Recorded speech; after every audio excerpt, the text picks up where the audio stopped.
आइए शुरुआत करते हैं श्वसन तंत्र यानी कि रेस्पिरेशन सिस्टम। नॉर्मली हम जानते हैं कि हम वायु को इनहेल करते हैं और एक्सहेल करते हैं। दैट मीन्स जब हम अंदर लेते हैं तो उस प्रोसेस को इंस्पिरेशन बोला जाता है। अंदर हम O2 को लेते हैं और जैसे हम बाहर छोड़ते हैं उसको एक्सपिरेशन या उच्छ्वास कहते हैं।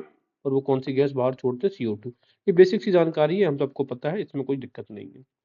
बात यह है कि आप जितनी O2 अंदर लेते हैं, लाइक 21% अंदर लेते हैं, उसमें से जब बाहर छोड़ते हैं वो सिर्फ 16% रह जाता है। दैट मीन्स हमारी बॉडी ने कुछ CO2 कंज्यूम की है और CO2 की मात्रा अधिक हम बाहर फेंकते हैं।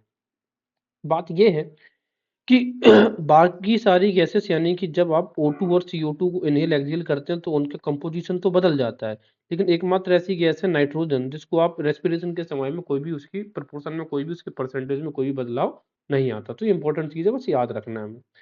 इसके अलावा गैसों का विनिमय होता है, एक्सचेंज ऑफ गैसेस होती हैं, तो इसके बारे में अभी आपको बता दिया गया है कि अंदर ली गई वायु अगर आप देखोगे, नाइट्रोजन 79% अंदर लेते हो, 79% ही बाहर छोड़ते हैं। ऑक्सीजन 21% आप अंदर लेते हो, 17% बाहर छोड़ते हैं। ठीक है, यानी कि आपने कुछ ना कुछ इसको एब्जॉर्ब तो कर ही लिया है। और कार्बन डाइऑक्साइड 0.03% आप इन लेते हैं और 4% आप छोड़ते हैं बाहर। दैट मीन्स कार्बन डाइऑक्साइड ज्यादा छोड़ते हैं। तो ये बस गैसों का एक्सचेंज ऑफ गैसेस है। तो इनमें से पूछा जा सकता है पहला क्वेश्चन कि कौन सी वायु चेंजेस में चेंजेस नहीं आता, तो नाइट्रोजन में। इसके अलावा जो एक्सचेंज ऑफ गैसेस होता है, गैसों का विनिमय फेफड़े के अंदर होता है। श्वासोच्छ्वास के फलस्वरूप वायु फेफड़े के विभिन्न वायु कोष्ठ यानी कि एल्वेली में पहुंच जाती है। अभी एल्वेली क्या होता है, अभी इसकी चिंता मत करिए, आगे देखेंगे।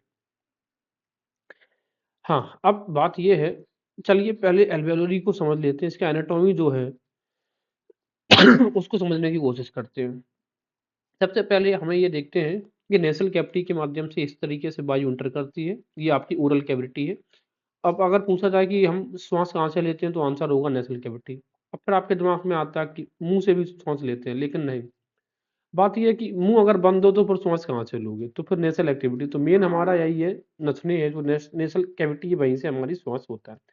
फिर ये आता है, यहाँ पर आप एक इंपॉर्टेंट ऑर्गन देखते हैं, ट्रैकिया, है ना। लाइक ये ट्रैकिया आप देख रहे हैं, ट्रैकिया आता है, इसको हम श्वास नाल बोलते हैं। इसके बाद आप देखेंगे, ये हमारा लंग्स हमको ये दिख रहे हैं, ये लंग्स दिख रहे हैं।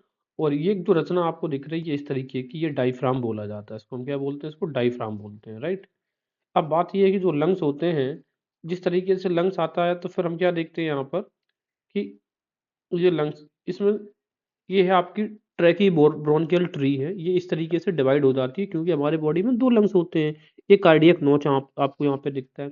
इसके बाद ये जिस, अब ये आप ये देखो, ये बाहर की जो आवरण है, इसको बोलते हैं पैराइटल प्ल्यूरा। क्या बोलते हैं? पैराइटल प्ल्यूरा। और इसके अंदर एक और परत रहती है, उसको बोलते हैं प्लूरल कैविटी। कैविटी का मतलब होता है, मतलब कोई गुफा टाइप का स्थान, तो प्लूरल कैविटी। और उसके भी अंदर जो होता है वो होता है विसीरल प्ल्यूरा। ठीक है, तो विसीरल प्ल्यूरा, उसके बाहर प्लूरल कैविटी और उसके बाहर पैराइटल प्ल्यूरा, इन तीनों को मिला के प्लूरल सैक बनाया जाता है।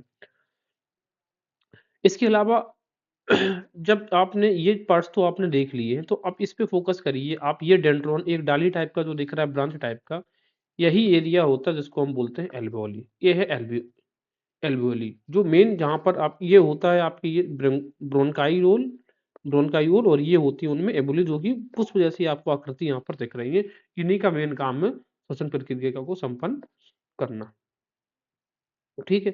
अब अगर जैसे डायफ्राम की बात करें, तो जो डायफ्राम है जनरली ये है, ठीक है ना। डायफ्राम ये जनरली बात ये है कि जब भी आप सांस लोगे तो देखो, डायफ्राम नीचे की तरफ चपटा हो जाता है। क्या हो जाता है? डायफ्राम चपटा हो जाता है। और जैसे ही आप सांस बाहर की तरफ छोड़ते हो तो डायफ्राम नीचे से उठता है और ये गुंबद के आकार से फूल जाता है। तो यहाँ पर उल्टा प्रोसेस चलता है। कहने का मतलब, जब आप सांस लोगे तब ये चपटा हो जाता है, और जब आप सांस छोड़ते हो तब ये फूल जाता है। ठीक है। अच्छा, दूसरी चीज, एक चीज और याद रखनी है कि जब फेफड़ों में आप सांस लेते हैं, इन करते हैं सांस, तो इसका जो प्रेशर होता है, यहाँ पे जो प्रेशर होता है वो कम हो जाता है। कैसे हो जाता है? रिड्यूस हो जाता है। क्यों? क्योंकि ये फेफड़े फूल जाते हैं, इनका आकार बढ़ जाता है, और आकार बढ़ने के अनुसार क्या होता है यहाँ पर, आकार बढ़ने के हिसाब से इन पे क्या हो जाता है कि वायु भरती है, तो ब्लड जो, सॉरी, जो वायु का प्रेशर होगा वो कैसा हो जाता है? कम हो जाता है। और जब ये बाहर छोड़ दी जाती है तो इनका आकार छोटा हो जाता है। छोटे आकार में क्या होगा? प्रेशर हाई हो जाता है, प्लस हो जाता है, प्रेशर ज्यादा रहेगा। चलिए आइए यहाँ पर देखते हैं हम चीजों को। हाँ, यही प्रेशर की बात हो रही थी। कूपिक वायु जो अभी हमने एल्वेोलियर एयर में ऑक्सीजन का जो दाब है वो 100 mm Hg होता है, जबकि सिरा कोशिका के रुधिर में ऑक्सीजन का दाब कितना होता है? 37 mm Hg होता है। इसके अलावा CO2 का दाब है जो क्यूबिक वायु में 40 mm Hg होता है और सिरा कोशिका में 46 mm होता है। आप बस ऑक्सीजन का याद रख लो, एल्वेोलर एयर 100 mm G होता है, और जबकि सिरा कोशिका जो होता है, यानी कि हमारी जो वीन्स की कोशिकाएं होती हैं उनमें, उसके सेल्स में कितना दाब होता है? 37 mm Hg। मानव शरीर में ऑक्सीजन का अभिगमन का क्रमशः पहले सबसे पहले फुफ्फुस में, फिर ब्लड में जाती है वायु, और फिर इसके बाद हमारी ऊतक में जाती है। ये याद रखना है। इसके अलावा हीमोग्लोबिन और ऑक्सीजन, ये आप प्रोसेस ये पता है कि हीमो प्लस ग्लोबिन बॉडी में किस तरीके से ऑक्सीजन का परिवहन करता है। हीमोग्लोबिन बैंगनी रंग का होता है, जबकि ऑक्सी हीमोग्लोबिन चमकदार लाल रंग का होता है। ये इस प्रकार के क्वेश्चन पूछ लिए जाते हैं। हीमोग्लोबिन का कलर कैसा होगा? बैंगनी रंग। हमने जनरली लगेगा कि लाल कलर होता है, लेकिन लाल नहीं, किस कलर का होगा? बैंगनी रंग का। इसके अलावा बाइकार्बोनेट्स के रूप में कार्बन डाइऑक्साइड के अधिकांश भाग, लगभग 70% का परिवहन हमारी बॉडी के अंदर होता है। किसके रूप में? कार्बन बाइकार्बोनेट्स के रूप में। आगे जो इंपॉर्टेंट चीजें बस वही देखेंगे, वैसे सब कुछ नहीं देखना। इसके अलावा आता है आपका एनारोबिक रेस्पिरेशन और एरोबिक रेस्पिरेशन, यानी कि अनॉक्सीकरण, अनॉक्सी श्वसन आता है, और एक आता है ऑक्सी श्वसन। इसके बारे में जरा देख लेते हैं। भाई बात यह है कि अनॉक्सी श्वसन और ऑक्सी श्वसन दोनों ही संपन्न होते हैं एक ही प्रोसेस के थ्रू। वो प्रोसेस पहले समझते हैं। ये जो पूरी प्रोसेस है इसको जरा समझते हैं। ये कई चरणों में संभावित होती है। सबसे पहले आपकी बॉडी में क्या होता है? ग्लूकोज। एक तरीके से कार्बोहाइड्रेट का फॉर्मेट है हमारी बॉडी, इसी को सबसे आसान तरीके से पचा सकती है।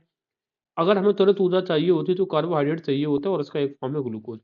ग्लूकोज जो जिस प्रोसेस से टूटना स्टार्ट होता है उस प्रोसेस को हम ग्लाइकोलाइसिस बोलते हैं। ग्लाइकोलाइसिस में क्या होता है? दो पाइरूवेट अम्ल बनते हैं, ठीक है। दो पाइरूवेट अम्ल बनते हैं। दो पाइरूवेट अम्ल के बाद ये लिंक रिएक्शन स्टार्ट होता है, फिर एसिटिल CO आता है, और इसको हम बोलते हैं क्रेब्स साइकिल, या इसकी को बोलते हैं nitric cycle, nitric acid cycle. तो क्रेब्स साइकिल जब पूरा संपन्न होता है तो फिर हम यहाँ पर क्या देखते हैं? टोटल 38 ATP एनर्जी फॉर्म होती है, जिसमें से 2 ATP एनर्जी खर्च हो जाती है, तो फिर बचती कितनी है हमारे पास? सिर्फ 36 ATP एनर्जी, राइट। अब अगर ग्लूकोज ग्लाइकोलिस पाइरूवेट अम्ल इतनी ही प्रक्रिया हो तो इसी को हम बोलते हैं अनॉक्सीकरण, इसी को बोलते हैं अनॉक्सीकृत।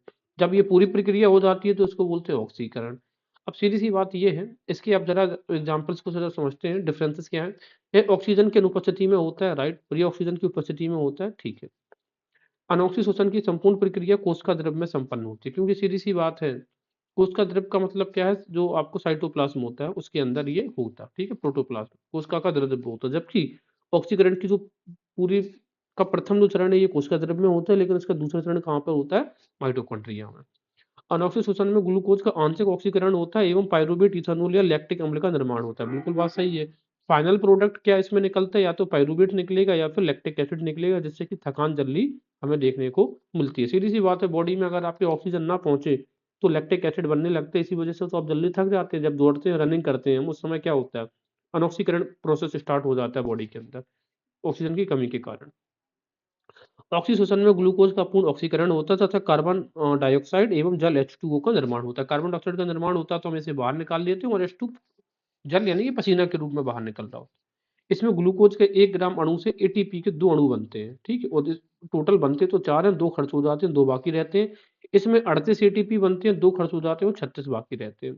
एक ग्लूकोज अणु से अनॉक्सीकरण में 54 किलो कैलोरी ऊर्जा मुक्त होती है, जबकि यहाँ पर 686 किलो कैलोरी ऊर्जा मुक्त होती है। यह एग्जाम्पल किन किन में होता है? ये जीवाणुओं, ईस्ट या आंतरिक जो परजीवी होते हैं उनमें अनॉक्सीकरण की प्रक्रिया देखने को मिलती है। जबकि ऑक्सीकरण की जो प्रक्रिया है वो जो जंतु है और जो पेड़ पौधे हैं उनमें हमें इस प्रकार की प्रक्रिया देखने को मिलती है। तो ये चीज हमने देखी। अच्छा, अब ये जो ग्लाइकोलाइसिस की जो प्रोसेस है, ग्लाइकोलाइसिस को कभी कभार आप EMP पाथवे भी बोल देते हैं, एम्बेडन मेयर ऑफ एवं पार्सन, क्योंकि इन्हीं लोगों ने इसकी खोज करी थी। ग्लाइकोलाइसिस को हम क्या बोलते हैं? ये, ठीक है। और इसके अलावा जो ग्लाइकोलाइसिस की प्रक्रिया में हाइड्रोजन के कितने अणु बनते हैं? तो आंसर होगा हमारे 4 अणु हाइड्रोजन के बनते हैं, 4 ऑफ हाइड्रोजन। ये चीज हमने देख ली है। अच्छा, इसके अलावा ग्लाइकोलाइसिस की प्रक्रिया हमारी कंप्लीट हो गई है, आगे बढ़ते हैं। क्रेब्स साइकिल कर लिए, हाँ। एसीटोल कोएंजाइम ए अब कोशिका में उपस्थित ऑक्जेलो एसिटिक अम्ल या तथा जल से क्रिया कर साइट्रिक अम्ल बनाता है। साइट्रिक अम्ल बनाता है, इसी वजह से क्रेब्स साइकिल को हम कभी कभार क्या बोलते हैं? साइट्रिक या नाइट्रिक साइकिल बोल देते हैं। इसके अलावा ये सब चीज़ें डिस्कस कर चुके हैं। हाँ, अब ज़रा इनके अंगों की बात करते हैं। तो हमारी बॉडी में जो हवा एंटर करती है वो नोस्ट्रिल से एंटर करती है।